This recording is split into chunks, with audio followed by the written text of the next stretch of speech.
Hello friends, welcome to your own channel daily stock. आज की video में हम रिटर्न ऑन कैपिटल एम्प्लॉयड का मतलब जानेंगे और जानेंगे कि ये हमें क्यों देखना चाहिए हमेशा अगर हम किसी भी कंपनी में लॉन्ग टर्म इन्वेस्टमेंट कर रहे हैं। तो चलिए दोस्तों, हम वीडियो को शुरू करते हैं। और दोस्तों, अभी तक अगर आपने हमारे चैनल को सब्सक्राइब नहीं किया है तो आप हमारे चैनल को जरूर सब्सक्राइब कर दीजिएगा। तो चलिए हम सबसे पहले जानते हैं रिटर्न ऑन कैपिटल एम्प्लॉयड का मतलब। रिटर्न ऑन कैपिटल एम्प्लॉयड एक फाइनेंशियल रेशियो है जिसको आप यूज कर सकते हो किसी भी कंपनी की प्रॉफिटेबिलिटी और वो कितने कम कैपिटल में कितना ज़्यादा प्रॉफिट अर्न कर रही है इसको पता लगाने के लिए। मतलब कहने का मतलब ये है कि जो कंपनी, अगर सपोज एक कंपनी है वो 1 करोड़ में 10 लाख रुपए कमा रही है तो उस कंपनी का आरओसी कितना हो गया? 10% हो गया। 1 करोड़ 10 इंटू 100 तो उसका 10% आरओसी हो गया। लेकिन अगर कंपनी को 1 करोड़ रुपीज और डालना पड़ रहा है 10 लाख रुपए और कमाने के लिए, तो वो एक अच्छी बात नहीं है। अब वो क्यों अच्छी बात नहीं है? क्योंकि कंपनी 1 करोड़ पे 10 लाख कमा रही है तो फिर वो बाद में 2 करोड़ पे 20 लाख कमा रही है। मतलब कंपनी अपना परफॉर्मेंस इंप्रूव नहीं कर रही है, कंपनी बस एक एक्स्ट्रा कैपिटल डाल रही है। उसके ऊपर कंपनी का जो प्रॉफिट है वो थोड़ा 10 लाख से बढ़ रहा है, लेकिन कंपनी का जो आरओसी है वो 10% ही रह रहा है। लेकिन अगर कंपनी 1 करोड़ के कैपिटल के ऊपर अगर 10% का रिटर्न उसने अभी कमाया है तो उसके बाद अगर वो कैपिटल एफिशिएंसी करती है और उसके अगले क्वार्टर में अगर कंपनी 1 करोड़ के ऊपर 15 लाख का प्रॉफिट कमा रही है, एक भी एडिशनल कैपिटल नहीं डाल रही, एक भी रुपए की, तो उससे क्या कहते हैं कि कंपनी एक अच्छा परफॉर्मेंस कर रही है। मतलब कंपनी कम कॉस्ट में एक अच्छा परफॉर्मेंस कर रही है और एक अच्छा रिजल्ट ला रही है, और कम कॉस्ट में कंपनी एक अच्छा खासा प्रॉफिट कमा रही है, वो ये इंडिकेट करेगा। और लॉन्ग टर्म में भी कंपनी अच्छा इंप्रूव करेगी, क्योंकि जो company continuously on quarter basis ये ऐसा आरओसी अपना इंप्रूव करती है तो वो सीधी सी बात है कि वो लॉन्ग टर्म में भी अच्छा परफॉर्म करेगी, क्योंकि उनका मेन मोटिव है कैपिटल एफिशिएंसी, मतलब कम कॉस्ट और कम टाइम में अच्छा काम करना। और अदर वर्ड्स में ये भी पता लगाने का काम करता है कि कितना कंपनी अच्छा कर रही है उसकी कैपिटल को जनरेट करने के लिए। ये तो मैंने आपको अभी बताया कि कंपनी कितने कैपिटल में कितना प्रॉफिट कमा रही है। अब आरओसी रेशियो है वो क्या कहते हैं कि बहुत लोगों द्वारा यूज किया जाता है, जिसके अंदर से आप बड़े बड़े प्लेयर्स देख सकते हो, जैसे कि फाइनेंशियल मैनेजर, यानी कि जो लोग फंड मैनेज करते हैं, जैसे म्यूचुअल फंड वाले लोग, स्टेक होल्डर्स यानी जो जैसे राकेश झुनझुनवाला किसी भी कंपनी में कभी स्टेक खरीदते हैं तो ऐसे बड़े लोग भी ऐसी कंपनी का आरओसी ही देखते हैं। और पोटेंशियल इन्वेस्टर्स यानी कि हमारे जैसे छोटे मोटे इन्वेस्टर्स, रिटेल इन्वेस्टर्स कह सकते हो आप, ये भी ऐसा जो रेशियो है रिटर्न ऑन कैपिटल एम्प्लॉयड इसको यूज करते हैं किसी भी कंपनी में इन्वेस्ट करने से पहले। और ये करना भी चाहिए क्योंकि आपको पता पड़ता है कि कंपनी का आरओसी कैसा है, और कंपनी का जो जितना आरओसी रहता है उतना ही कंपनी का क्या कहते हैं रिटर्न ऑन इक्विटी उससे 1-2% ज़्यादा ही होता है, क्योंकि स्टॉक के उसके ऊपर अच्छा खासा इंप्रूव पड़ता है। अब हम कंपनी के रिटर्न ऑन कैपिटल एम्प्लॉयड को, आप किसी भी कंपनी के आरओसी को कैसे कैलकुलेट कर सकते हो, अब मैं आपको ये बताता हूँ। सबसे पहली बात तो आरओसी का फुल फॉर्म होता है earning before interest and tax, जिसको हम डिवाइड करते हैं कैपिटल एम्प्लॉयड से। अगर आप इसको डिवाइड करते हो तो इसका अमाउंट क्या कहते हैं कि डेसिमल, यानी कि 0.1 भी आ सकता है, 1 पॉइंट ऐसे कुछ भी आ सकता है। लेकिन अगर आप क्या कहते हैं इसको परसेंटेज फॉर्म में चाहते हो तो इस फॉर्मूला के आगे आप मल्टीप्लाई बाय 100 भी लगा सकते हो। अगर आप मल्टीप्लाई बाय 100 लगाओगे तो आपका जो वैल्यू है वो परसेंटेज फॉर्म में आ जाएगा और आपको पता पड़ जाएगा, जैसे वैल्यू ऐसे निकल जाएगी 5%, 10%। लेकिन अगर आप परसेंटेज में नहीं निकालोगे तो आपकी वैल्यू ऐसे निकलेगी 0.5, 0.4, 1.04, तो आपको एग्जैक्ट वैल्यू पता नहीं पड़ पाएगी। इसलिए आप इसमें मल्टीप्लाई बाय 100 भी कर सकते हो। Earning before interest and tax हम इसलिए लेते, इसके अंदर हम इंटरेस्ट और टैक्स हम इसलिए नहीं लेते क्योंकि अगर हम इंटरेस्ट और टैक्स लेंगे तो क्या होगा कि कंपनी का इंटरेस्ट और टैक्स जो होता है वो हर साल चेंज होता है, तो उससे क्या कहते हैं कि कंपनी की जो प्रॉफिटेबिलिटी वो चेंज हो सकती है।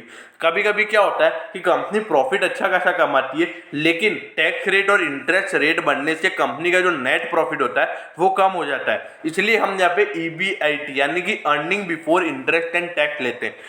इसका मतलब ये होता है कि कंपनी अपने मेन ऑपरेशन से कितना प्रॉफिट कमा रही है। समझिए आप? ओके। अब मैं कैपिटल एम्प्लॉयड का मेन मतलब क्या होता है कि कितना कैपिटल कंपनी ने बिजनेस में लगा रखा है। तो इसको हम निकालते कैसे? पहले तो कैपिटल एम्प्लॉयड क्या होता है? एक तो शेयर होल्डर का फंड मतलब कंपनी के ओनर्स का पैसा, मतलब जो कंपनी ने इक्विटी के थ्रू लोगों से पैसा लिया है और वो कंपनी के ओनर्स हैं। और जो दूसरा होता है वो होता है लॉन्ग टर्म लोन्स, मतलब जो कंपनी पैसा उधार पे लेती है और जिसके ऊपर कंपनी को इंटरेस्ट पे करना है ऑन ईयरली बेसिस या ऑन क्वार्टरली बेसिस, वही पैसा कंपनी क्या कहते हैं बिजनेस में लगाती है। तो कंपनी का कैपिटल एम्प्लॉयड क्या हो गया? Share holder fund plus long term loans. तो इसका फॉर्मूला क्या हो गया? टोटल एसेट, मतलब अगर आप कंपनी के, क्योंकि जो एसेट्स होते हैं और जो लाइबिलिटीज होती है वो इससे इक्वल होती है। तो टोटल एसेट्स में अगर आप करंट लाइबिलिटीज माइनस कर लोगे तो वो वैल्यू निकल जाएगी, क्योंकि उसके अंदर अगर हमको करंट लाइबिलिटी नहीं चाहिए, जो लाइबिलिटीज है उसमें से हमको क्या कहते हैं कि करंट लाइबिलिटीज नहीं चाहिए, क्योंकि वो सिर्फ 1 साल के अंडर की होती है और वो छोटी मोटी लाइबिलिटीज होती है, तो उसको आप कैपिटल एम्प्लॉयड में नहीं डाल सकते। तो और जो कंपनी के जो टोटल एसेट्स होते हैं वो टोटल लाइबिलिटीज से इक्वल होते हैं, तो इसीलिए हम इसको करंट लाइबिलिटीज से माइनस कर देते हैं ताकि हमारा निकल जाता है शेयर होल्डर फंड्स, फिर उसको हम प्लस करते हैं तो लॉन्ग टर्म लोन, मतलब ये दोनों मिला के हमारा निकल जाता है कितना कैपिटल एम्प्लॉय है हमारा बिजनेस के अंदर। समझे आप? अब मैं आपको यहाँ पे 2 कंपनीज है, इसका क्या कहते हैं कि ROC कैलकुलेट करके बताता हूँ एग्जाम्पल के थ्रू। ओके। अब आप इसके अंदर पहली कंपनी है कोलगेट और दूसरी है प्रोएक्टर एंड गैम्बल कंपनी। इसके अंदर आप सेल्स को मत देखिए, EBIT को देखिए। EBIT इसका है 3837 और इसका है 13,955 अमाउंट डॉलर्स में हमको, लेकिन उससे कोई फर्क नहीं पड़ता। ओके।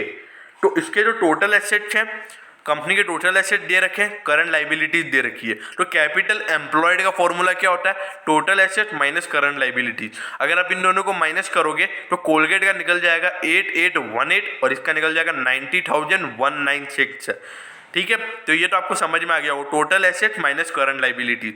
अब इसको क्या कहते हैं कि कैपिटल एम्प्लॉयड, यानी कि जो इसका 8818 है इसको क्या कहते हैं कि EBIT 3837 को अगर हम 8818 से डिवाइड करेंगे तो निकल के आएगा 0.4351, और अगर हम प्रोएक्टर एंड गैम्बल की बात करें तो उसका निकल के आएगा 0.15।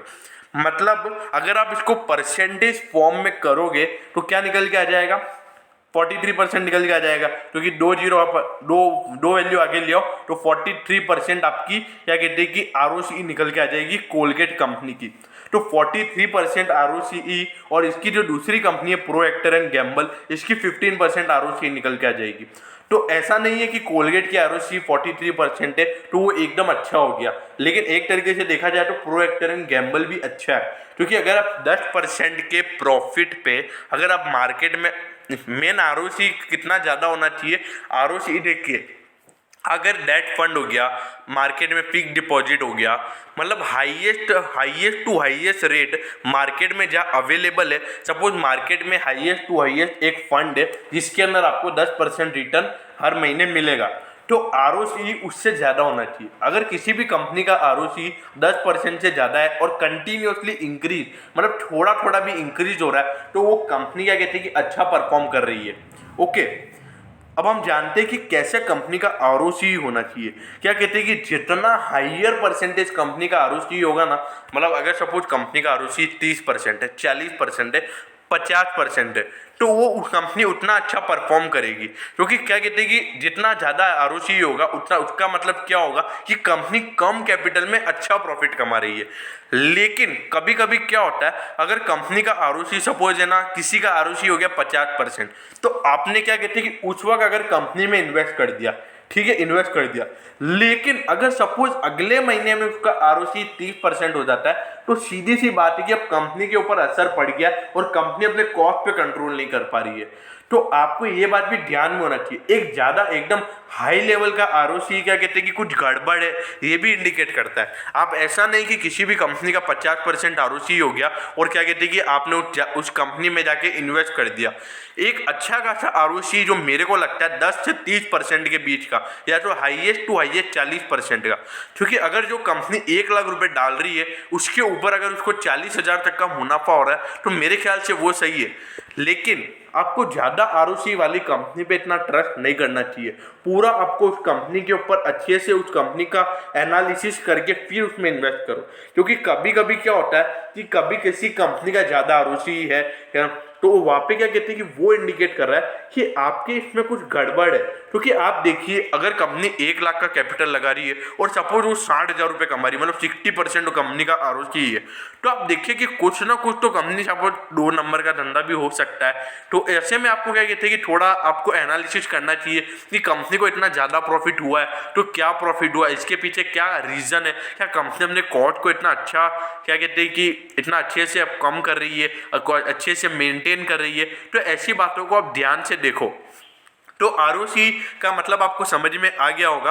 और अगर आपको आरओसी का मतलब अच्छे से समझ में आ गया हो और अगर आपको वीडियो अच्छी लगी हो तो आप वीडियो को लाइक और शेयर जरूर कर दीजिएगा।